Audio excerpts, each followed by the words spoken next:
नबी पाक दी शान सुन के हर मुसलमान इस वीडियो ਨੂੰ शेयर करेगा। ए मकान वाला ला मकान आपे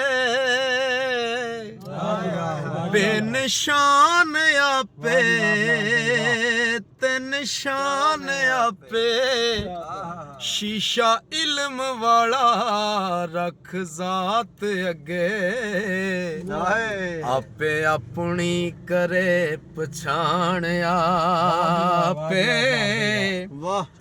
आपे लाते कलम ते अर्श आपे आपे दसे ते पढ़े कुरान आपे ओ दीवाने अमीम दे कुंड ओले लुकी हुई है जात रहमान आपे।